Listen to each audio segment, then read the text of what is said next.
গতকাল 25 জুলাই সকাল থেকে বিভিন্ন সোশ্যাল মিডিয়াতে ইউটিউবেতে একটি ভিডিও প্রচার করা হয়েছে খুবই নোংরা ধরনের, যেখানে স্ত্রী পুরুষ চরিত্র দেখা যাচ্ছে। তাদের মধ্যে যে পুরুষ চরিত্র তার সঙ্গে আমার নাম যুক্ত করার চেষ্টা হচ্ছে। ভিডিও ঠিক কি ভুল তৈরি করা কিনা, কোন চরিত্র কারা করেছে আমরা কিছু জানি না, কিন্তু এর দ্বারা আমার ব্যক্তি চরিত্রকে হনন করার, আমার ব্যক্তি ইমেজকে ধ্বংস করার এটা খুব প্রচেষ্টা হয়েছে।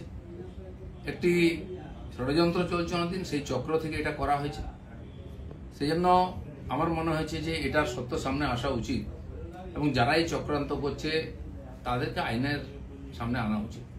আমি পুলিশের সাইবার ক্রাইমেতে সর্বোচ্চ অফিসেতে আমার তরফ থেকে কমপ্লেন করেছি যাতে এই তদন্ত করা হয় এবং যারা এই চক্রান্তে যুক্ত তাদেরকে এক্সপোজ করে আইনের সামনে আনে, আইনের দ্বারা সাজা দেওয়া হয়। আমি অপেক্ষা করছি পুলিশ কি করে। আর রাজনীতি এটা নতুন নয়, এ ধরনের চক্রান্ত চলতেই থাকে। অনেক বড় বড় নেতাদের, বড় বড় মানুষদের বিরুদ্ধে এই ধরনের চক্রান্ত হয়। এটা হচ্ছে শেষ অস্ত্র প্রয়োগ করে তাকে শেষ করে। আমাদের পার্টিতেও 5-6 বছর আগে বেশ কয়েকজন নেতার বিরুদ্ধে একজন মহিলাকে দিয়ে বলানো হয়েছিল। তার মধ্যে আরএসএস প্রচারক ছিলেন এবং পার্টির উচ্চ নেতৃত্ব ছিলেন। তিনি সোজা বলে দিলেন যে যে লোকেরা আমার সঙ্গে দেখা করেছে তারা আমাকে রেপ করেছে। তার উপরে পুলিশি কার্যবাহী হয়, কোর্ট কাছে, তারপরে শেষ চাপা পড়ে যায়। ইদানিংকালে সন্ন্যাসী প্রদীপ্ত মহারাজের ব্যাপারে এরকম হয়েছে। 12 বছর আগে কোনো মহিলা নাকি তার উপরে অত্যাচার করেছেন, তিনি এসে স্টেটমেন্ট দিয়ে দেন, সে নিয়ে বিরাট চর্চা হচ্ছে। এ ধরনের ঘটনা লাগাতার হয়।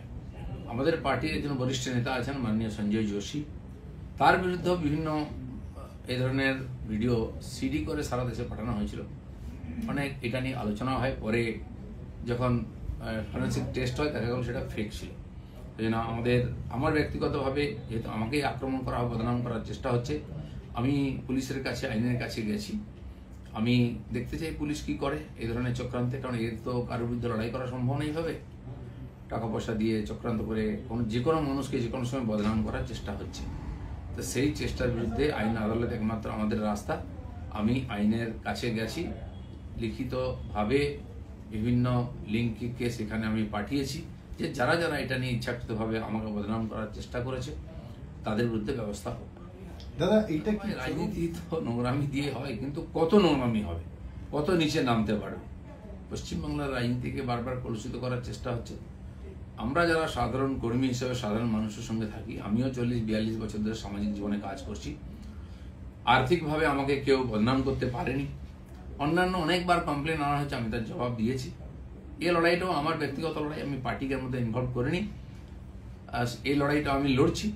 আমি জানি না রাজনীতি কত নিচে নামবে, সেই জন্য এই চক্রান্তের যে রহস্য সেটা উদ্ঘাটিত হওয়া উচিত।